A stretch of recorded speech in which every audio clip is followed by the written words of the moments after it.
Ladies and gentlemen, welcome back to the Winter Season Showdowns, where you're currently watching a best of 5 of the SEA region between Moonglade and Sen. Before we get on into game number 2, youtube.com/official MLG SC2 is your source for any game you missed in the Winter Season Showdowns. If you missed Violet versus Tasia, if you missed MC versus Alive, if you missed Thorzane versus Sake, definitely go check those out. Again, all available in 1080p HD at youtube.com/official MLG SC2. The games are usually up there pretty much as the stream goes down or as soon as possible after the live stream goes down. So definitely take advantage of that if you missed anything. That being said, let's go ahead and get into game number 2 of this best of 5 between Sen and Moonglade, where Sen is currently leading 1-0. He is your Red Zerg player in the top left-hand location on Team Gamma Bears. Really wants that trip to Dallas, Texas to participate in that championship event. His opponent in the bottom right is Moonglade, the Blue Zerg player, currently down 1-0, but he has the ability to come back. Moonglade is a very cheeky player.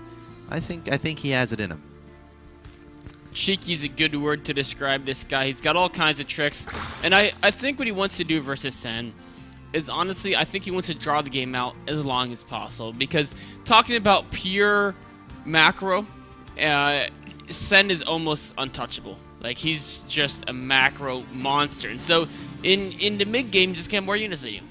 Yep. Right? And if he has more units, it's going to be very hard to defeat him. But, if you get to the very late game, you'll both have, equal amount of units, because they'll both be tuner food. And that's where all of a sudden, if you are very clever with your units, you're very good at positioning and tactics, you can try to get a better engagement, maybe out-control your opponent with your spellcaster units. Something like that, and Moonglade has a really, really good shot to take this. Ohan is a pretty good map for defensive play as well, so I really want to see him do that. The first game, he's like, well, I know he's so scary in the mid-game, let's try to take him out early. Didn't work out, man. Sen is all over those early shenanigans.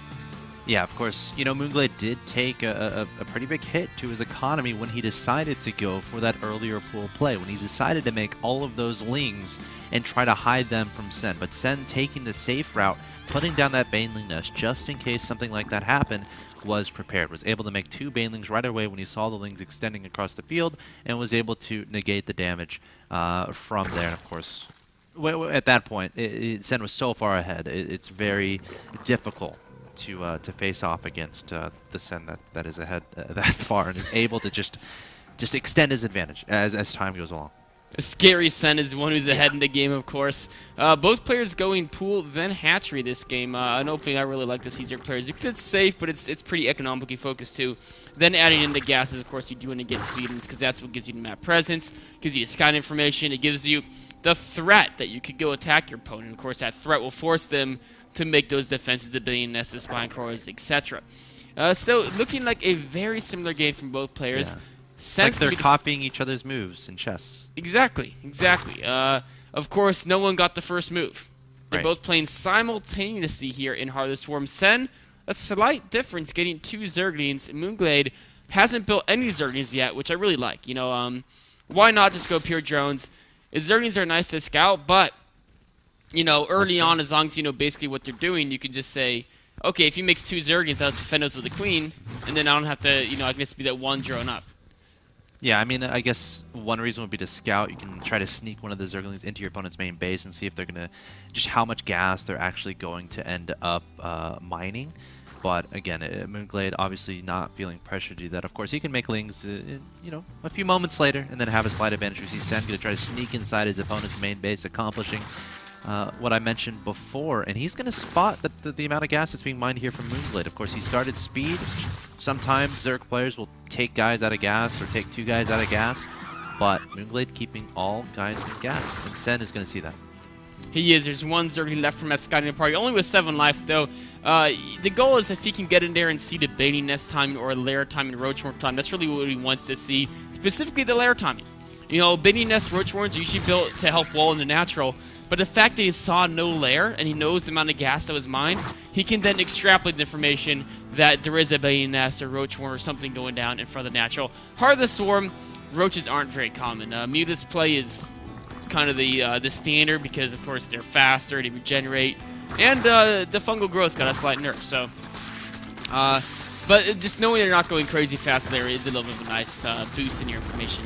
These guys showing a lot of respect for each other in this game. I feel going for pretty much identical builds. We're seeing the Baneling Nest complete for both these guys. Layer starting a little bit sooner here for Moonglade. Meanwhile, Sen, he has the gas to start a layer, getting to about 160.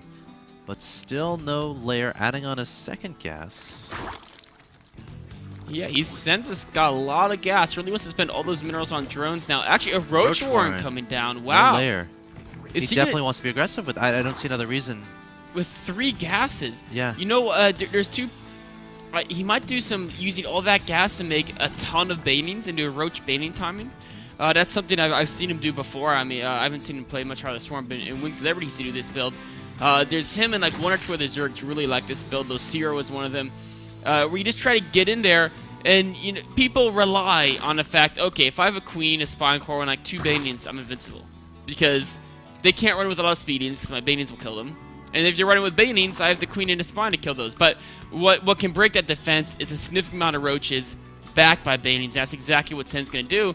The timing's so thin, though, because once Mutas come out, that obviously puts a clock on the units as they can't shoot up. Yep, absolutely. Of course, you know, there's a significant amount of damage you could potentially do, even if your opponent gets Mutas, because of the high DPS potential of the Roaches, of the Lings, of the Banelings. You can just go after the drones, and even if your opponent has Mutas, you can just camp with Spores, and you'll be fine. But look at this, a lot of Lings getting into Sen's main base. I don't think he had... Oh, actually, sorry, those are Moonglade Lings pursuing the Lings of Sen there. Sen getting some scouting information, spotting the Spire, and now he knows in his mind the clock has definitely begun. He's putting down the layer behind this, adding in a lot of Zerglings. See how much damage he can do. Moonglade sees the Roaches. He's building a lot of Spine Cores, but they're not going to be up in time. He's got a lot of Speedings of his own, though. There's no Banings left, so Speedings can actually delay this Roach attack. They may even get a decent trade here. Going for the surround, but realizing, okay, you know what, that's probably too much for me to deal with. I'm going to back Just trying away. to scare the Roaches. I mean, anytime he can buy is great. The Spines, a lot of Banings coming up from Moonglade. I like this decision because you know your opponent's going to rally in Speedings, so you got to have the Banings to counteract that. Meanwhile, he's going to do the engagement. The Spines are going down, though. Roach is cutting backward. Banings coming up from Sen as well. Sen making those 4 Banelings outside of his opponent's natural expansion. Here come the Banelings from Moonglade, trying to get those efficient hits onto the Roaches. Decent splitting there from Sen, trying to stay alive. He's up 78 to 60 in supply. 5 Mutas in production here from Moonglade. The 4 Spine Colors getting finished up. Is that what he needs to get those Mutas up in time? Sen trying to do as much damage as possible, sending in more Banelings, more Roaches. But I think Moonglade is going to hold this off. He has 8 Mutas in production, and once those pop, again, Sen has nothing that shoots up. He doesn't. Muta's going to start focusing units down. Speeding's rallying out as well to help out versus the Roaches. You're right. It looks like Sen's attack has been held off, and I don't think he only got like 1 or 2 drones at most.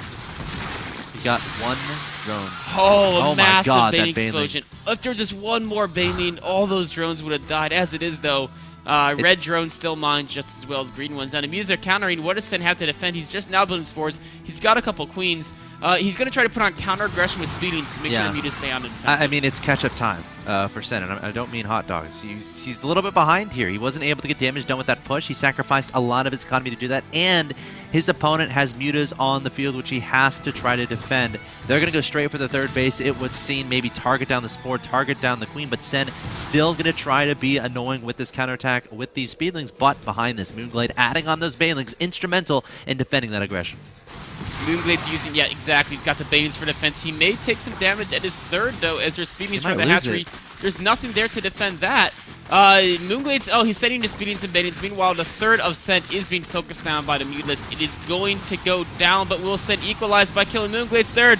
The hatchery getting targeted down here. That 3rd base of Sen is exposed, and yes, it does go down. Meanwhile, the hatchery staying alive just barely. 127 HP on that 3rd hatchery from Moonglade, able to bring the Banelings and Zerglings back to deal with that, which means Moonglade is definitely going to be ahead in this game. Up 86 to 62 in supply, but when behind, Infestors. Sen has Pathogen Glands on the way. He's moments away from queuing up some Infestors.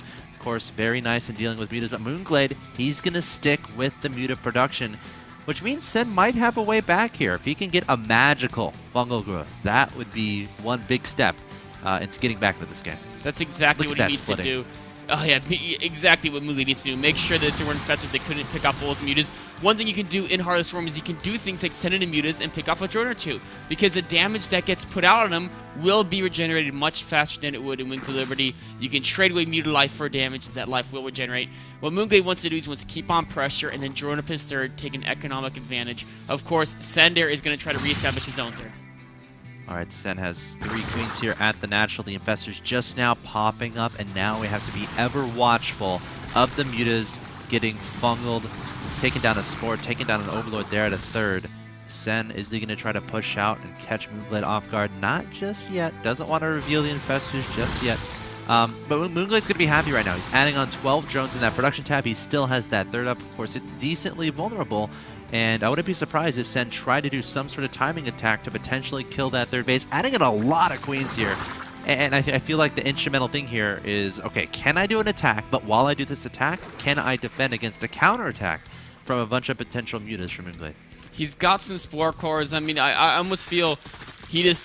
If Moonglade wants to commit to a counter, Sen's like, okay, if we get in a base trade, that might not be too bad, because I've got a very solid army. If it comes down to one battle between army versus army, he's going to try to hit this Tommy with everything he's got. Moonglade, a 4th hatchery on the way. What Moonglade needs is a lot of roaches, yes, because with the queen support, the queen infestor combination is going to be great against the mutas. Oh, it's going to be fantastic. The queens can just transfuse the roaches over and over again. The infestors scuttling forward as fast as they can to join in on the fun, on the party. Definitely want to throw green slime all over Moonglade, and Moonglade has the units that are vulnerable to that in those mutas. 8 banelings in production here from Moonglade, realizing what's on the way. 10 roaches now in production, plus 1 missile on the way as well as roach speed. Adding on 5 spine crawlers too. He might just give up this third base. He very well might. He's got a lot of drones there. Those will all go down if he gives up the base. But perhaps he could look. He's going to counter with the mutas maybe. Once his spines get up, he'll feel that he has the opportunity to do that. Meanwhile, right now, not quite willing to send a counter because he's worried about his defense back home. I'm really good. Okay. The drones. Oh, they're going to stay alive for now. Sen's afraid to get stuck in the corner. Okay, that's fair. He's like, you know what? The drones can live as long as they can't mine. I'm going to keep building up and put pressure on Moonglade. He could send like 2. Yes. He probably. I mean, the mutas might kill, but yeah, it would be. I would recommend it. Anyway, his third's coming up though. Yeah. Sen could turn this around. His third's 2/3 way done, but he's almost stuck in a position where he can't retreat, because if he retreats, the mutas will kill him. In fact, the mutas are already going for the counter. Oh no. Which could might this be the trigger? Might Sen will have to go attack. I mean, 1 Spore Crawler at the third is not going to stop that mutaflock. There is no way. All right, Sen approaching his opponent's third base, taking out the hatchery once again, now looking for those drones. They've been shaken in the corner this whole game, or at least the last minute, and they're going to get taken out by the roaches and queens and infestors. Meanwhile, the mutas ravaging the third base of Sen, targeting down the Spore Crawler. More and more roaches in production here from Sen, and he might try to engage into the natural. I think he has to. The mutas will kill his natural. He only has 1 Spore Crawler there. That's going to go on to the mutas. The mutas are going to kill him. The main story is attack here. Lots of spine cores, but Transfuse is going down on the roaches. Very good micro by Sen. Oh, Sen's army looking so strong right now. The queen's able to transfuse every single roach. Spine crawler is desperately trying to hold. Meanwhile, Moonglade attacking his opponent's natural expansion with the mutas. Maybe we can get some picture-in-picture here so we can document it all for you. The spine crawler is slowly getting taken down. The natural now being targeted as well. There goes the Baneling Nest. Sen peeling away some roaches to go to the main base, but it looks like the mutas are going to start returning home, realizing their home is in danger, but still plenty of fungals available here for Sen. He's got lots of fungals. The queens are all still alive. A giant army from Sen. Moonglade's got to find a way to stop it. Sen with a supply advantage.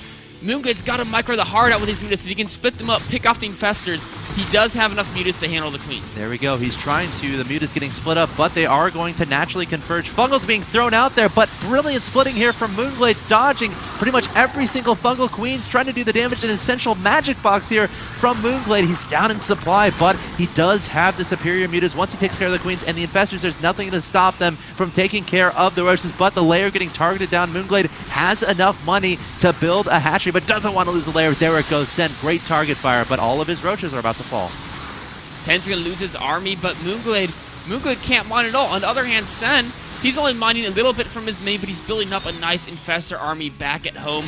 The roaches are all going to go down. Moonglade's got this giant Mutas force. Can he finish Sen off with it before Sen can rebuild the anti-air army? In fact, Sen's already got Hydra that's being produced. Yeah, Moonglade rebuilding that third, rebuilding that natural expansion, every single unit taken down. Meanwhile, back home, Sen adding on 4 more infestors. The infestation pit wasn't taken out by the Mutas. Very interesting choice there for Moonglade. I think if he had been able to do it over again, he definitely would have targeted that down before retreating back home. But yes, Sen does have those Hydras in production. This could be a great opportunity to get a magic fungal off, but no, Moonglade too good for that. Already preemptively splitting, and he's going to go for the kill.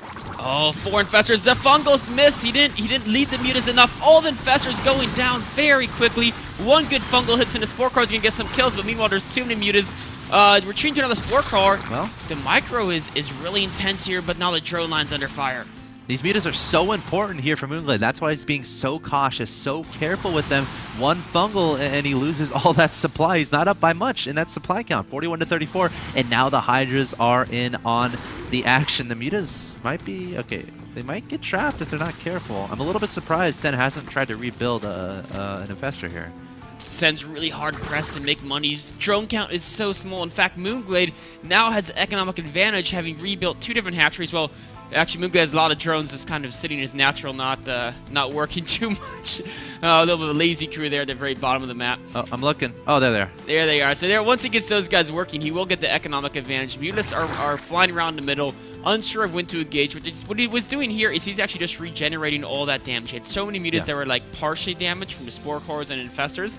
But now there's no Infestors out, so now they're all fully healed up. He can go do more damage, maybe pick off a Hydras or 2. And 2 are in production, so Moonglade still has to be very cautious of that potential of Sen getting a fungal onto his Mutas. There are 2 Spore Crawlers here in the natural as well, so I don't see these Mutas being effective, at least anymore at this point in time, which means we have a situation where Sen can slowly rebuild. Keep in mind, he still has his lair. I mean, his opponent, has he remade it? No remade lair here from Moonglade.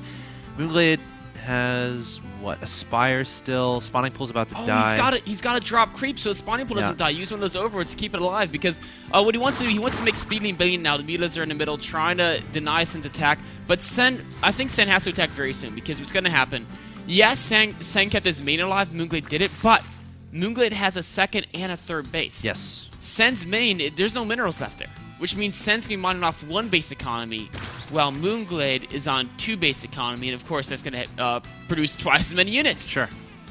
It's going to be, again, that clock situation here for Sen, but if he can be stupidly cost efficient with his Infestors, with his Hydras against the Mutas, which he has the potential to do, before Moonglade can get any of those tanky units on the field as far as Roaches, maybe Lings, maybe Banelings are concerned, then he has the potential to get a lot of damage done. The question is, when is he going to move out? Is he going to move out? Is he going to just stay back and take a 3rd?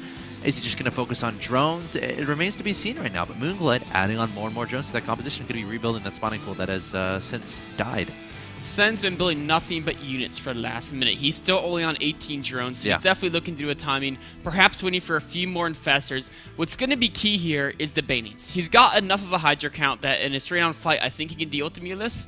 But if any Banings get decent hits, it's going to be so very hard for Sen to win the battle. Of course, trying to spread a creep out. Oh, the Infestor's coming forward. Moonglade. A nice win for Moonglade. They're actually getting 2 Hydras, getting out. He'll regenerate any damage on the Mutas. And look at that. He's already got 5 Banings. No Baning speed yet. But he's got more. I mean, he actually can't get it because he has no lair. His lair died. Inspire is about to die too. No creep protecting that. But I don't think he wants to be this anymore. All he wants to do is survive. Sen is going to have to be able to split those Hydras pretty nicely to dodge the effectiveness of the Banelings, or maybe get some nice fungals on. If Sen gets good fungals, he's going to take this, but there's so many Banings. Moonglade's shown he knows how to split up his force. One Hydra being brave, trying to scout out, and here we go. Big engagement going to happen here. Fungals going down from the Infestors, nailing the Banelings, nailing the Mutas, but I don't know if Sen has enough. Moonglade ahead 76 to 48 in supply, and the Banelings starting to connect. More great fungals there from Sen, but now the Mutas feeling comfortable to swoop in, take down the remaining units, and there's the GG from Sen. Moonglade, what a close match there. First of all, we had a base trade in there with the Mutas going to one side, and of course Sen's army coming to the other. Great game from Moonglade, able to really just be patient, be methodical, make sure there's no way he could lose the game, and then set up correctly after that that ultimate engagement. Yeah, I mean, the whole story of that game was just the mutalist engagements and spreading out his army. In both times when he was flying back to save his main, he spread them out so well. Fungals were very minimized, and then again, that last battle, the banelings. There wasn't any fungal that got more than 3 or 4 banings, and all he needed was a couple crucial baning connects, knock out those Hydrolist, and Immutus can clean up the rest. That all started with Sen's initial build order, which was, all right, I'm going to stay off of Lair Tech. I'm going to go for a Roach push with supplemental Zerglings and Banelings. Moonglade able to identify that, able to get about 5 Spine Crawlers on the field, and then able to delay long enough for those instrumental Mutas to get out. Because once the Mutas get out, again, Sen had nothing that could shoot up. Moonglade able to take down all those units, able to counterattack, and significant damage done. And from there, it was catch-up for Sen. So great job there by Moonglade. Going to be equalizing this best-of-5 series at 1-1. Guys, get on Team Liquid, get on Reddit, talk about this match because it's awesome. Let's get people in here. Of course, we're trying to find out which one of these players will qualify for the Winter Championship event in Dallas, Texas on March 15th. Guys, Game 3 coming up between Sen and Moonglade. Don't go anywhere.